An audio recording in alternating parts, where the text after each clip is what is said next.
Hello everyone and welcome back to another episode of OHAD. And I have been farming. You can see my the amount of souls I have, like 600,000 souls. I've been farming these stupid silver knights because they drop proof of concord capped. And as you can see, I have been at it for quite a while. And I did manage to pick up some of these proofs. Right now I am at 21, so 9 to go, and that means we have a bright future ahead of us. And there we have the title of the video. So I'm just gonna edit the next bit out where I'm gonna sell all that stupid stuff and go buy like infinite amounts of fire bombs and bug pellets and such. You guys don't need to be bored with that, so I'll see you guys in a wee bit. Thank you guys for having patience with me. I am back. And I don't know why I actually said it, because I'm just gonna edit this bit out, so yeah, about that. Anyway, as you may have noticed, I changed my my fashion a bit, because I was getting tired of looking at the same old armor. I actually switched to the Undead Legion armor, Firekeeper gloves, and the Lothric Knight leggings, as well as a Silver Knight shield. As you can see, it has okay stats. I actually also have the Black Knight shield, which is way better, except that it is quite a bit heavier. So for my weight ratio, I'm just gonna go with the Silver Knight shield. Plus, it looks really badass. I mean, look at this thing here. It's an awesome shield. Oh, there we go. And I do like the Black Knight's shield better. It's just a bit too large. Like I put it on my back, then you know your weapon clips through it, and I don't like how that looks. So I'm just gonna go with Silver Knight shields. Yay! One thing I didn't show you guys. When I mentioned that I had farmed just so much, I actually maxed out all my Titanite shards. You can see I have a lot of them in storage. I also have a lot of Titanite shards, and I went ahead and spent a lot of this on some potential weapons for when I make the switch to a full faith build. For example, I might just go all the way back to 13 strength and 13 dexterity, put all these points into faith and a bit in attunements. So in that case, I might just go ahead and use a long sword, the Astora straight sword, which I should actually go with a raw infusion. And this may just become a lightning longsword at some point in the game, or some point in the future. And this is maybe gonna be a raw Falchion with the buffs. It's quite a nice weapon. And here we have a Saint Bident, which I might actually just also use. As you can see, it does skill with faith. And I'm not really sure if I should leave it like this, make it raw or make it heavy. I think that even at base stats, or at least 13 strength, a heavy infusion with this weapon outdamages a raw infusion. But I may be mistaken. And I might, I'm not really sure. I don't know if I can spare the points. Keep my strength at 18, dex leave it as it is now, just to be able to use this Dragon Slayer axe, but I'm not sure just yet. Anyway, I did manage to wait, I said this right. I did manage to grab quite some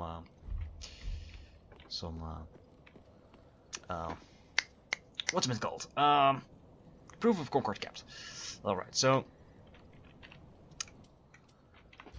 I should equip my goggles. Yeah, I used these things to farm. They raise your item discovery, so why not?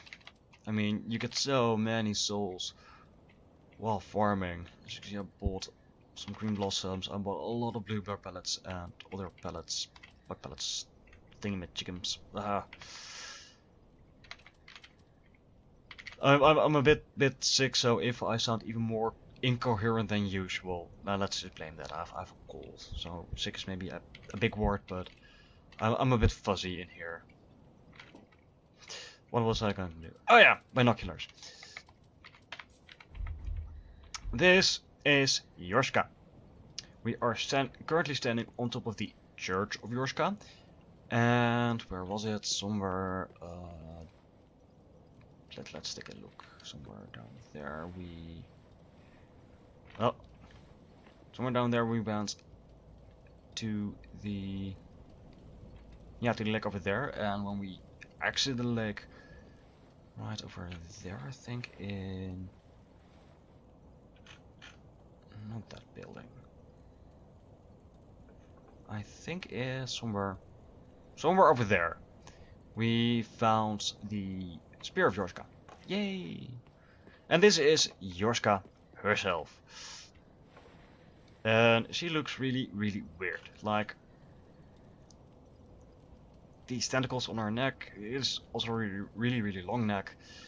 And that appears to be scales around her eyes. And she is just thin. And she has a tail.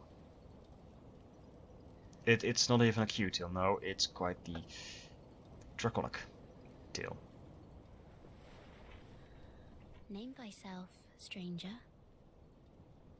I am Yorska, captain of the Dark Moon Knights. So that's the captain of a bunch of knights. She doesn't look the part. She really doesn't. Anyway, if you haven't obtained the Dark Moon loyalty gesture from Sirius, you can't go past this bit. You can't actually go ahead and join the Dark Moon Knights. Thou thinkst too. Very well. Captain to this knightless company I remain. Well, knightless. Wouldn't say that.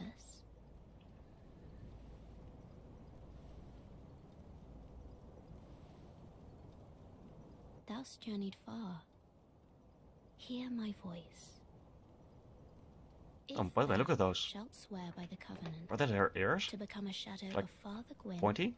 And They are Sister pointy. Guinevere, a blade that shall hunt the foes of our lords. And with lords she refers to the gods then I place thee under the aegis of and all. the power of the Dark Moon.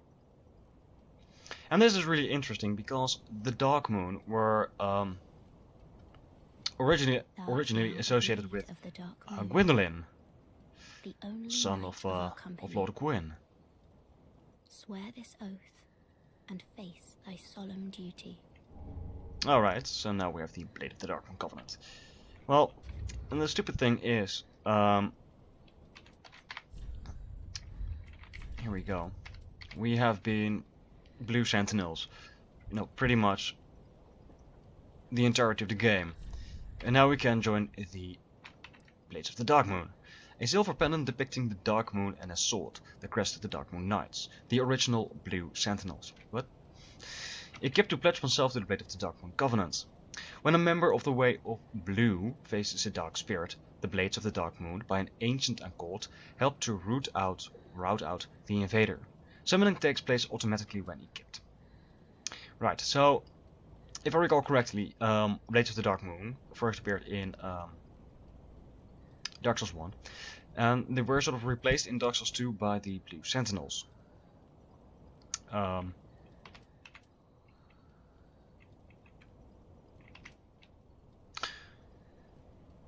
But it appears that the Blades of the Dark Moon haven't died off completely. They are still around, or at least one of them, and that's Yorska. Let's see what else she has to say.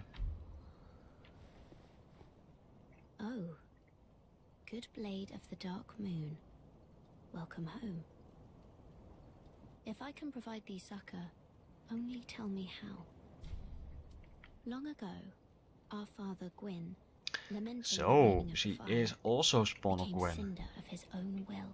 And that means that Guinevere, now, that we saw in the painting, is linked by the champions who have come in his and Gwendolyn, the original leader of the Dark Moon Knights, are and so the Dark Moon Knights her siblings. took arms to watch over those who link the fire.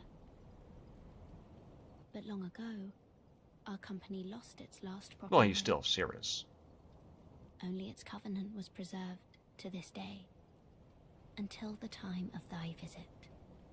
Heirdom taketh many forms, indeed. Alright, so she's the younger sister of Guinevere and Gwendolyn, so that does explain quite a lot why she is there. Now, in all of Dark Souls 1 and Dark Souls 2, you never hear any talk of any other children of Lord Gwyn except for the one that he explained from the Annals of History, his eldest son who sided with the dragons in their fight, Guinevere, his daughter, and Gwendolyn. May I pose thee a question? Sure. This tower, this prison, stands tall and solitary, the contraption bridging its lower reaches long unmoving.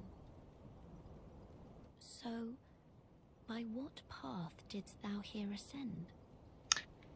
We just walked Art thou over here creature over of the a air? invisible Or bridge. other winged thing? You can actually tell her that you can fly. Oh my. I imagined it might be so. Then thou art a dragon? Or perhaps a crow? Yes, I'm a crow. Caw, caw. Well, whatever thou beest, thou'rt wondrous strange, yet strangely familiar, visitor. Alright, so she is really childlike. She appears to be, for a god, very, very young. And that does beg the question, what is she doing here? Why is she all alone? Where have the other gods of Einar Londo and Erythel gone? Where are they? Alright, but here you can offer these proof of Conquered Kept. You get a reward at 10, you get a reward at 30, and that's it. I'm not gonna do that just yet, mainly because the reward at 10 doesn't really excite me. That's basically just a ring that gives us 2 additional attunement slots. We can't make use of it just yet, or at least I don't see how. So I'm just gonna wait until I get Off so all soon? 30. May the dark moon watch over thee. Alright. Now the only way out, except for, you know, warping by the bonfire, is right here. So I'm just gonna go ahead and get the... where is it? Self-get ring to prevent my fall damage. And go down. Let's see, what's the... there we go. And there we go. Here we find the painting Guardian's Curved Sword. Now I talked a bit about the painting of Ariamis, and we actually saw like a bit of that painting in here in Einar Londo, or at least in Erythel downtown. And the original painting had these guardians, and they weren't meant to guard the painting. No, they were there to prevent stuff getting out of the painting, because beings were locked up in there, like for example Priscilla, who apparently is this bond between a dragon and a god, and is said to be very dangerous to gods. But also there's also an undead dragon and the original Craw people. But they wielded these weapons, a weapon described in legends passing down amongst heretics, wielded by the painting guardians, and a uniquely shaped weapon with a flat tip. Now it is a really short weapon. As you can see, it is tiny. It has no reach whatsoever. But it does have built-in bleed. This is a really good weapon for a luck build, because luck boosts the bleed auxiliary, adds some Cartus Rouge on it to even further boost the bleed auxiliary. And you can just spam its weapon art. Chained Dance. Execute relentless consecutive attacks while tracing a circle in a unique dance of deadly grace.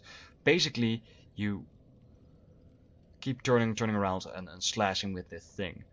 You have to stand pretty much right on top of your enemy, but if you connect, you can basically just keep on going. The weapon skill just consumes so little FP, so little stamina. You can just keep on spinning and spinning and spinning. Alright, but I'm not gonna do that because I not only can I not sing, I also can't dance. Here we are. Here we also have the Painting Guardian armor set. Let's take a quick look at that. Attire of the Painting Guardians, whose forms are described in the mythology of heretics. A smooth, pale gown that deters magic, and it does have quite a high magic resistance. Also really good curse resistance, so if you're going for that, it's actually, for that purpose, it's a really good armor set. The Hunchback Teller of Ancient Tales described unwanted souls who are unwelcome across the lands and are eventually drawn into a gold painted world. I'm not going to talk more about this painted world because we will actually visit a painted world later in this playthrough. So I'm going to leave it at that, and we are going to descend even further down here and all the way to the bottom of this tower. Alright, let's take a peek. Where should I go down? Oh, oh, lucky.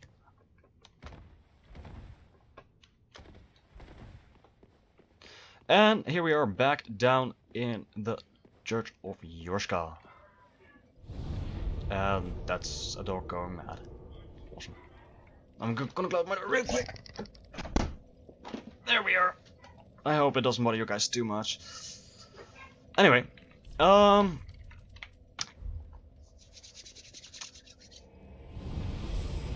we managed to reach a proper last episode, so let's continue from this point further. And I guess today we can go ahead and face what's it called? Aldrich Chain of the Deep. Alright, so we have some patrolling Silver Knights in this area.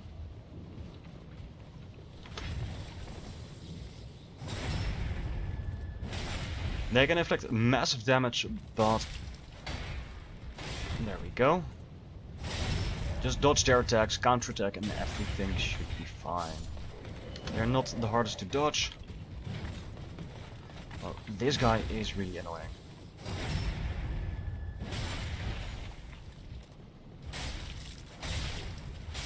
There we go. They pretty much always drop something, be it Titanite Charge, be it their armor set, or be it a Proof of Concord Cat. Alright, here we find Large Soul of a Weary Warrior. That should not be as much as a tongue twister as it appears to be. Oh. And a red-eyed Silver Knight.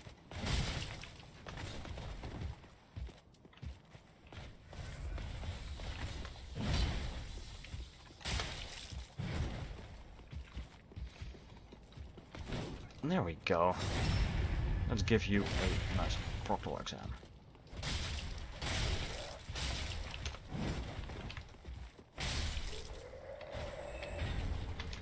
Alright. All that trouble for just a Soul of a Crestfallen Knight. Dun dun dun. Just a tip: if you decide to farm here for the Covenant items, don't bother with the Red-Eyed Knight. You can, if you are quick, kill both of these knights in under a minute, and then return to the bonfire and do it again. So you just waste time going after that guy. Like in the time that you kill these two and the red-eyed one over there, you can kill those two twice, pretty much. Alright. This, haha, is a summon sign by Henri. We're not going to do this just yet. But if you decide, if you saved Henri earlier, then, well, like here, summon sign will appear, and if you say yes, you will be warped into their world, and you will face Aldrich to get there. Now, it's mainly just a good practice run. If you want to complete Henri's questline, you have to do that. But it doesn't defeat Aldrich in your world, so you still have to face him. And there are no summon signs for him, maybe some other players, but no NPC, so you have to face him alone. So you can use it as a good practice run, so you get to know his attack patterns, you know, safely, without any repercussion if you die. But you still need to face him by yourself later on. Alright, now this... Be wary of sadness. Yeah, I'm gonna write that. Is an NPC from Dark Souls 1. The Giant Blacksmith. And he is dead. Dead as that can be. But you still can find his skull and bring that to Andre. Let's see...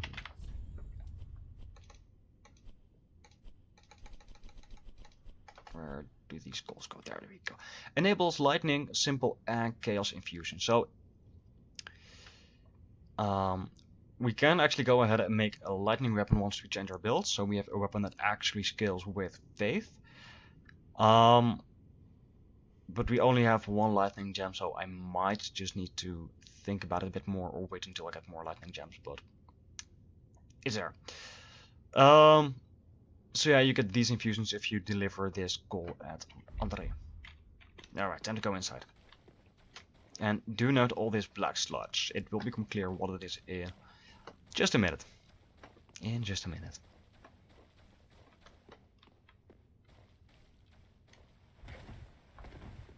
Alright, so here we are.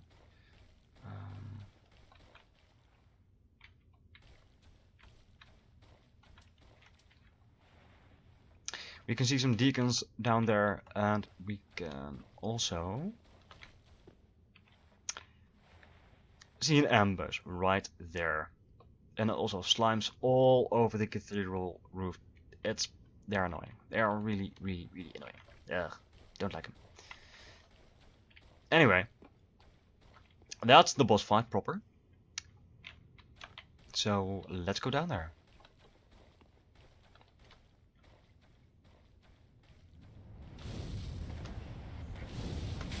Oh.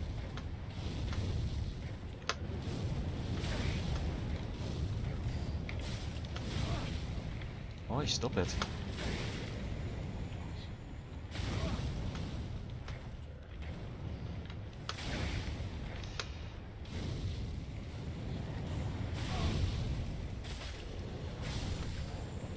Now, usually these deacons aren't the greatest problems, but here in all their glory, with nary a space to maneuver, they're just really, really annoying. There we go. Yeah, deep generalize. And a proof of conquer kept, and pretty much the last one you will find for free in a single playthrough. And I should have quite the amount of charcoal pine resin.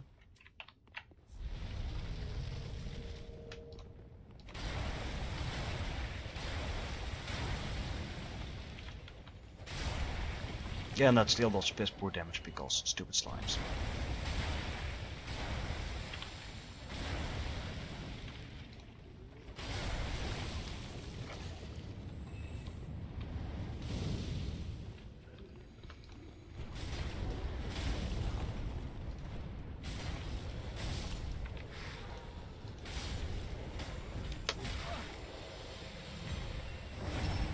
There we go. Alright, time to clean up this mess.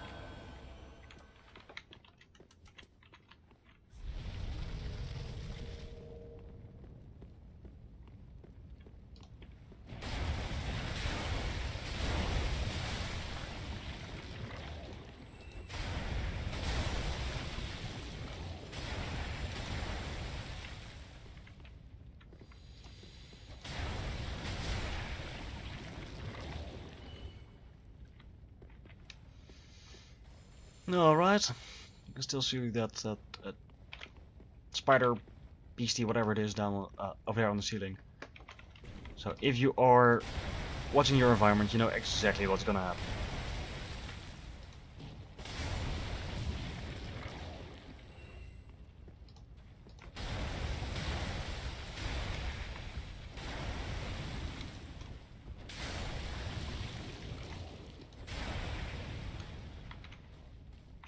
Alright, here we have it just with an Estus shard.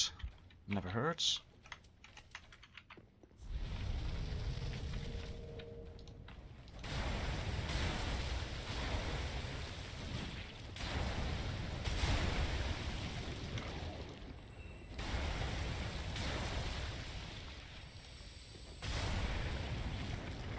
There we go. Well, spoke too soon.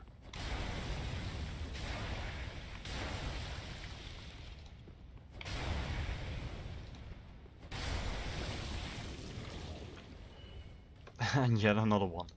Oh, so many slimes. Alright, just some moonlight arrows. Let's take a quick look. Where are you? There you are. Moonlight arrows. As you can see, the pure magic damage, magical arrows have been used by the Dark Moon Knights. Imbued with a silver light, these arrows inflict magic damage. It is said long ago that the god of the Dark Moon, Gwendolyn, wielded these arrows with a magic golden bow. Yeah, that's foreshadowing. That is totally foreshadowing. Alright.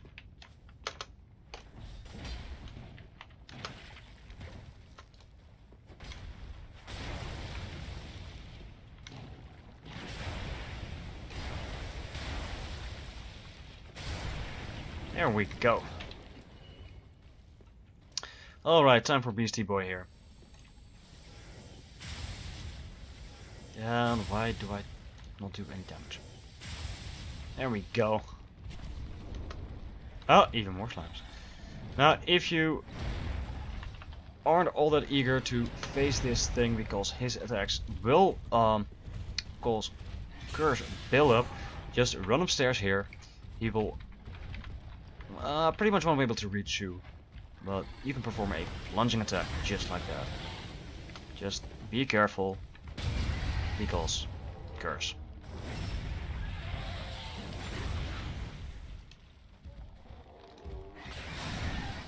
There we go. And there we have it, Aldrich Ruby. We already had Aldrich's Sapphire. Let's see, we did. And now we have Aldrich's Ruby. Recovers HP from critical attacks. And this one just recovers FP from critical attacks. So right, nice. If you do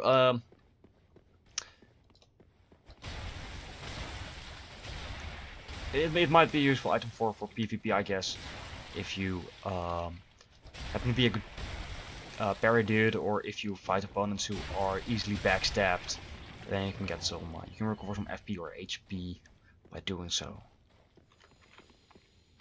All right, let's open these doors. Interestingly enough, the fight over there, that's in the same room as a boss fight in Dark Souls 1, where we fought Ornstein and Smo. Alright, but for now, let's just go and see if we can help Henri with their boss fight.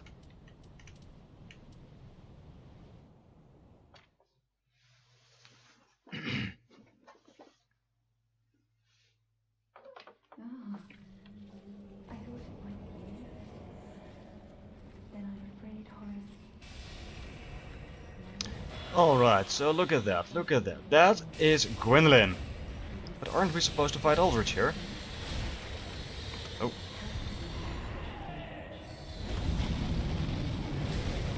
Let me just really quickly go ahead and get that stuff.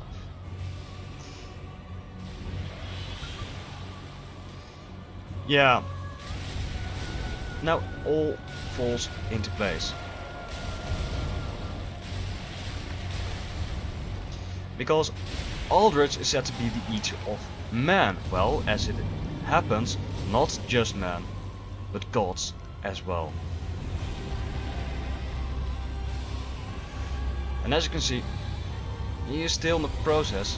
No, no, no, no, no, not that attack, not that attack. That's fine this time around. Oh.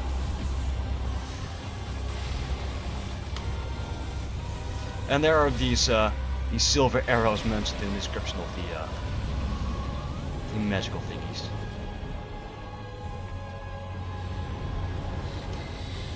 But pretty much all of his attacks in his first phase are pure magic. He can swing his scythe. And it's actually a golden ritual spear if you look closely. It's actually rather epic. But in his second phase, as you can see, he begins to glow. He is a lot of cinder after all. And his attacks will also gain the fire property. And he also uses the miracle livelihood scythe. Stuff going on. No. But yeah, that's actually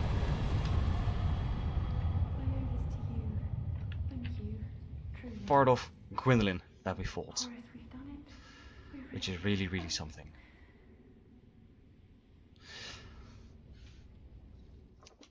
So what happened basically, Aldrich was here and Pontiff Sullivan, his staunchest advocate, threw all kinds of men and pretty much just men at Aldrich to devour. And that's also all the black sludge that we saw in a boss fight, and also all the black sludge that we saw on the stairs, and just in here, you know, covering these pillars and laying here on the floor. That's Aldrich is a waste. Yeah. But eventually what happened is that Pontiff Sullivan got hold of Gwendolyn, one of the sons of Lord Gwyn, and he threw him in here with Aldrich, and Aldrich is actually right now in the process of eating Gwendolyn, and is actually already taking control of the gods, and uses his attacks against you. Let's see, should I go ahead? I should probably go. Yeah. Go ahead and refill my Estus.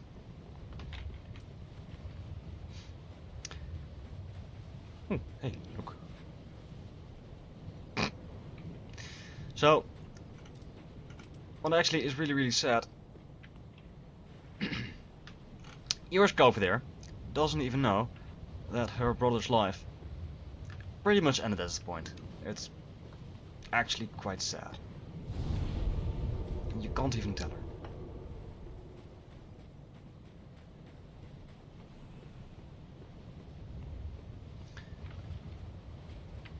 And the odd thing is,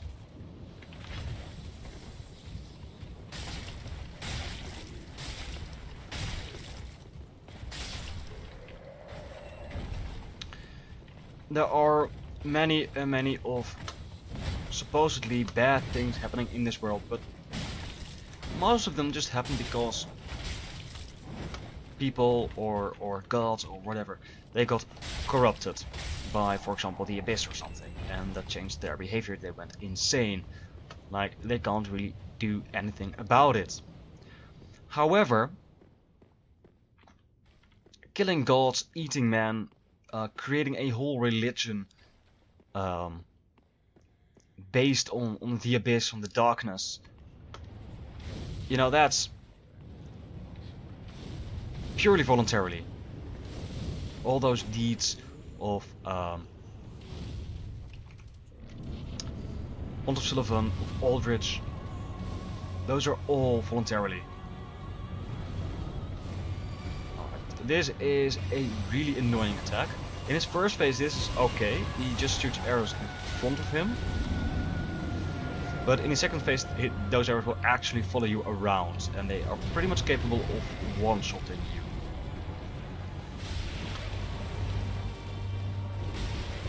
For the rest, most of his attacks are quite easily dodged. Just take it easy. If you do him enough damage, or if enough time has passed, he will teleport away and usually go to the other side of the room. And in phase 1, once he does that, arrow attack, just walk up behind him and you are safe. Once you see him telegraph his teleport, just run away, because you will get caught in the blast and that will do quite a bit of damage. Oh, I was careless.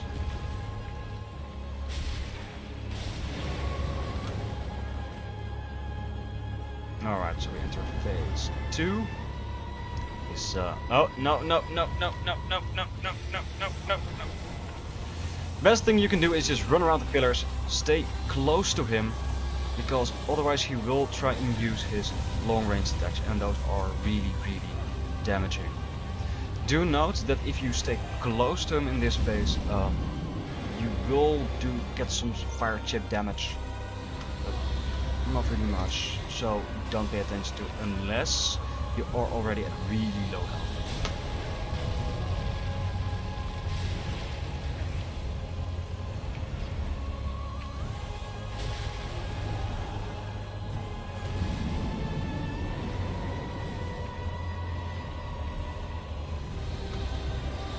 These glowing thingies that he leaves behind when he spawns or when he teleports away, they can be blocked by the pillars in the room, but as you can see, the pillars are easily destroyed by him.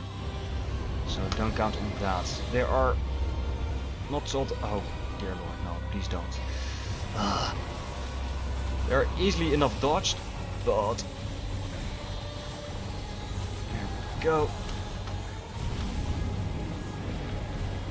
Most of his other attacks will just go through the pillars, like for example you can shoot crystal spears at you and these will just go through the pillars. And that was his life and sight miracle. If he hits you with that, if it connects, and actually it is quite deceptive because it hits twice, he will drain your health and substitute for his own. Luckily, flip side, he is fairly weak to a lot of elements. He is weak to fire, he is weak to lightning, he's resistant of course to magic, and I believe also dark. Oh, there we go.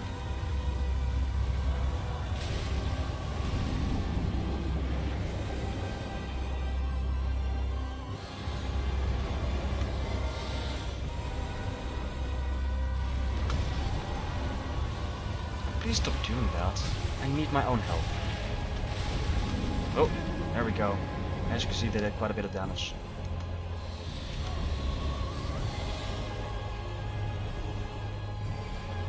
Alright, I'm just gonna go right quick.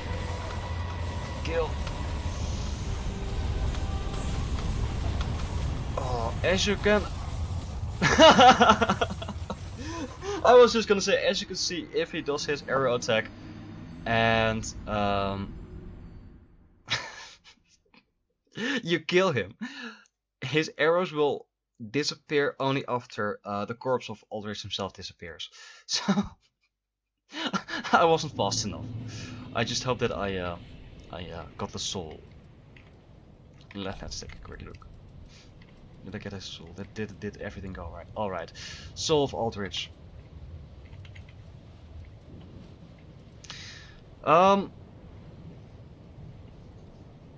Before I go back, oh man, I feel really stupid right now. You can actually see that some of these boss souls have a different coloration. They're all called twisted souls, but there are some differences here.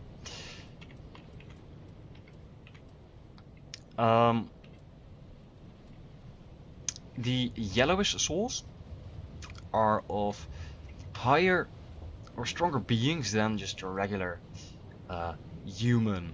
Yeah. No, wait. Where was the sentence going? I don't know. Oh, fuzzy in my head. I'm still ill, so excuse you. Then your regular human variant. This is a bit like greenish, indicating that the Great Wood, while being an elevated being, being a higher being, it is filled with curses. So hence the sickly green glow. This is of demon, and you can see it's brighter, it's more orangey, it's more closer to the fire because it is spawned from fire by the Witch of Izalith. And then we have these bluish souls, and these are basically the dark ones, the ones that are tied to the abyss. And these basically are just the corrupted ones, and this is a really bad one. Soul of Aldrich, he was a bad dude. Interestingly enough, Pontiff Sullivan himself is not steeped in darkness. Anyway, when Aldrich ruminated on the fading of fire, it inspired visions of a coming age of the deep sea. And that's basically the abyss. He knew the path would be arduous, but he had no fear. He would devour the gods himself, and he actually devoured at least one god, Gwendolyn. Alright, did we at least get the bonfire? We did not. Alright, let's go. Let's go back there, because there is actually something that we need to do. Or that I want to do. I'm just gonna... Oh. You know what? I don't care about you guys.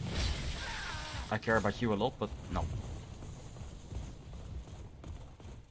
I just want to go and grab my souls.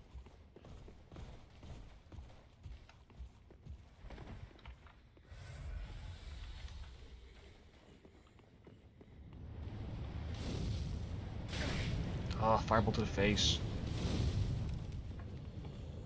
Alright, hero. So this is all his waste. And you can actually see all these skeletons. Yeah. I guess he felt peckish. I don't know. Alright, let's light the bonfire here.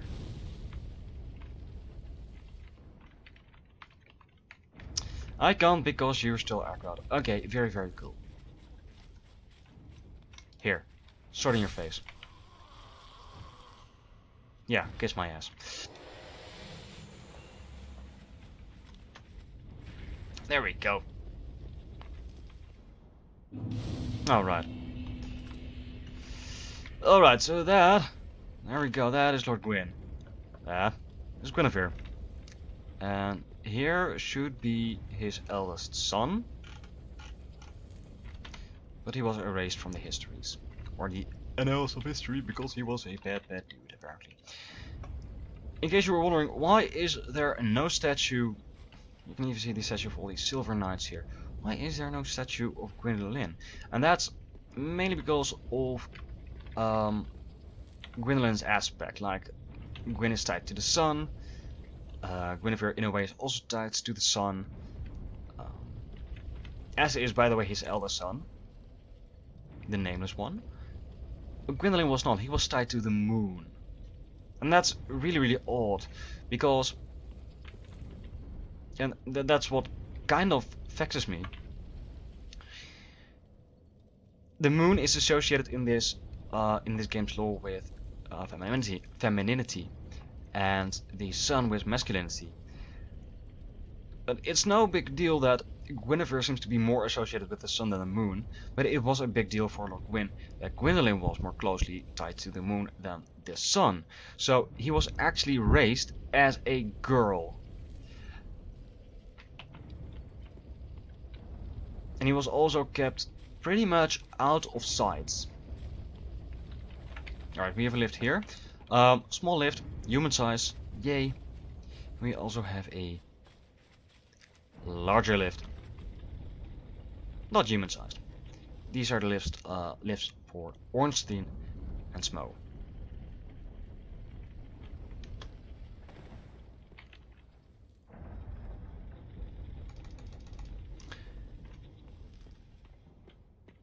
Nothing all too interesting here. Here is where you would find Guinevere in Dark Souls 1. And in Dark Souls 1, if you actually manage to tear your gaze off her luxurious chest, and for example shot an arrow in it, you know, just to see if you could deflate them or something, you would find out that the Guinevere that you see in the game is actually an illusion she left long ago with the other gods. And the only god left behind was Gwendolyn.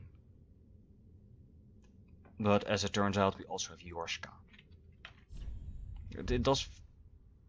Very good. It does feel like a bit of an ass pull that in Dark Souls 1 you can find out that all the gods have left. Except for Gwendolyn. And now we found out that, oh, there is more. There are more than one. Oh, there are even more children of Gwyn that we haven't heard of until now. At the end of the universe. But yeah. We did pick up the Sun Princess ring. A ring associated with Guinevere, Princess of Sunlight. There we go. And apparently that is okay, but the other way around it's not. I don't know. That does sounds like discrimination, Gwyn. The ring is vaguely warm like a beam of sunlight and gradually restores HP. Guinevere left her home with a great many other deities and became a wife and mother, raising several heavenly children. And it's... If I recall correctly, she married off to a god of fire or something. I don't know. Anyway. She left.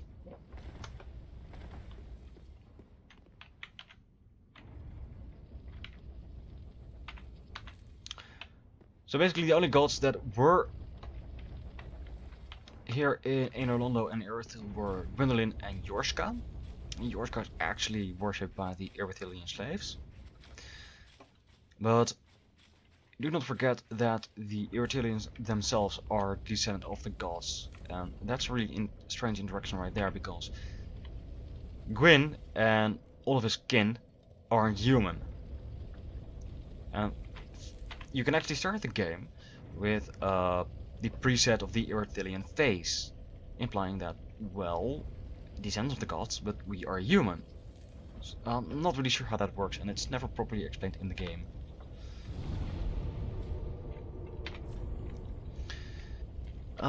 Alright, so we faced Aldrich, Devourer of the Gods, and that means that I'm gonna go ahead and wrap up Ceres' questline, and that means that I can safely switch my builds. You can find...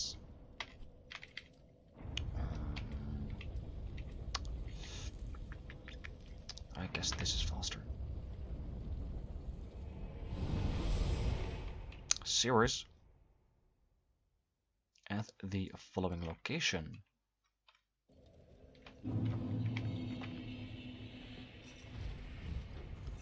No, wrong way. Terribly sorry. One body you again.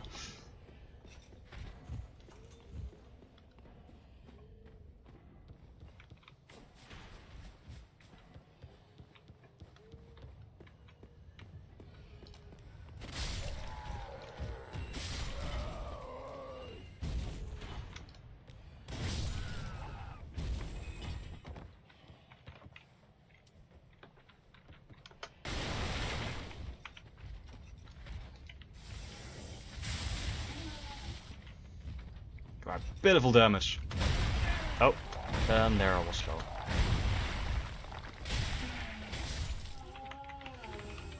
Yeah, offensive miracles basically only start to get good above, what's it, 40 faith or something. Oh, I'm still a bit off.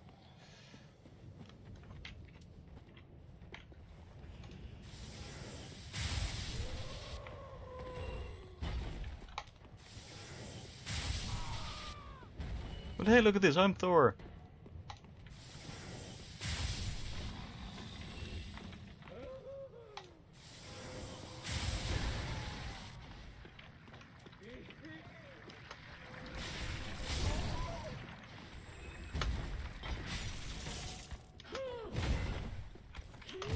Oh. That hurt. Smack me in the face like that. Oh. Whoa.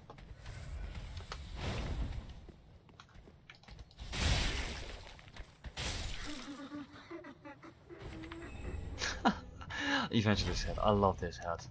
Really. I don't know if I've been able to show you guys this, but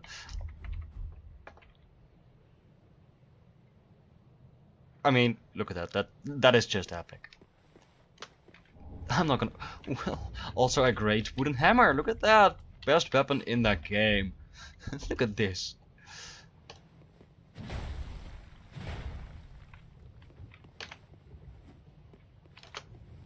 Come on, can I do? I can. Doink! Nice. Love it. Anyway, as I was saying, and I'm getting really filthy in my head right now, so I'm gonna end this session right after I do this, I guess. Oh, by the way, I said I do pitiful damage, and I wear both of these miracle enhancing rings. It's lame. Just lame. But dude, so are you. Yeah, I know. I don't care. Alright, here we go. Here we have another summon sign by Cirrus requesting your help. And I should actually go ahead and... Too late. Too late.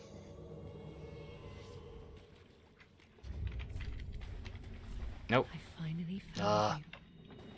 Alright, interestingly enough, Remember?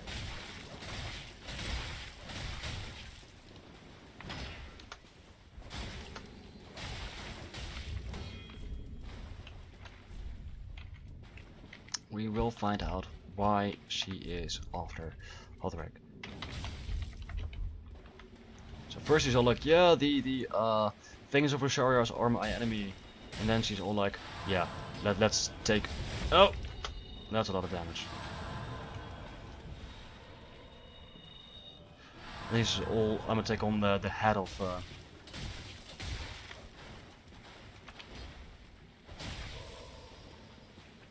Did I get him with that? The head of the Mount Makers. He has an obscene amount of health, does a lot of damage, he will heal himself quite often, so these unattempted charms, basically a necessity. There we go. Plus he uses Power Within, and that does give him a rather epic damage boost. It also comes at the cost of damage over time to himself. So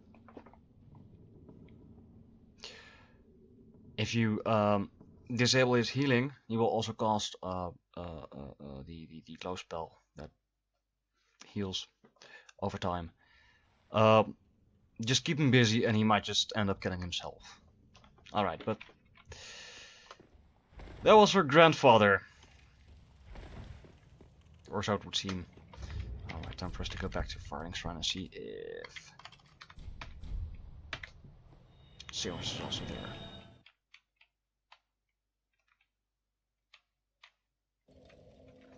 There we go. Oh, there you are. So we are nearing the end of her questline. I'm afraid I've involved you in my affairs over a little promise at that. My sincerest thanks for your assistance. Apparently, because you kept helping her, she has thawed out completely. And I can die. But there And is one at this last point, she offers you may I her take it out? services. Now, mind you, this does absolutely nothing in-game. Except it will still, if you want to stay on her good side, prevent you from joining the Fingers of Rosaria. Now, if you say, like I'm gonna do, refuse, because actually I don't like her at all, I'm just gonna be like, yeah, it's okay. Yes, of course. I am afraid I have overstepped my bounds. But if you might ever reconsider and allow me to avow myself to you, do not hesitate to speak up. Blessing of the Now, you can still change your mind if you talk to her again. She will ask you the same question, like this. Hello there. She's rather May I blunt. avow myself to you as a faithful knight, yours and true. Well, I would like a faithful knight, but not you. Yes, of course. I am afraid I have overstepped my bounds. Yes, you have. But if you Alright, might so reconsider, if I'm correct, there should be by now some item to grab over here, if the area can be noted.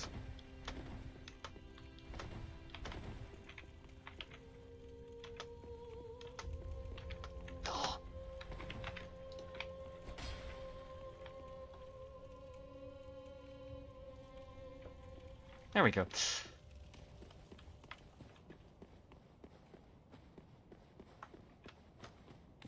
Or not just yet. Alright, very, very cool. Stupid dog. Um.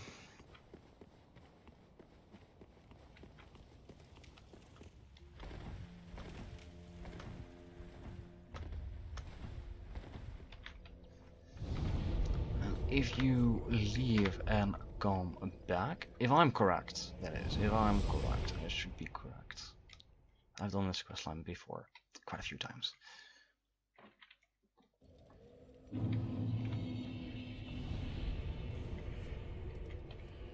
Let's see, she should have disappeared. And you can actually find her. Where we fought Hodrick. No, she's still there. Maybe we have to kill a boss or something first. I don't know. But as I said, I'm growing increasingly more fuzzy in my head. I guess I need to go back to that or something. So I hope I don't have. I hope I haven't been too annoying with my sniveling and my whining. So thank you guys for watching. And I'll catch you next time. Cheerio.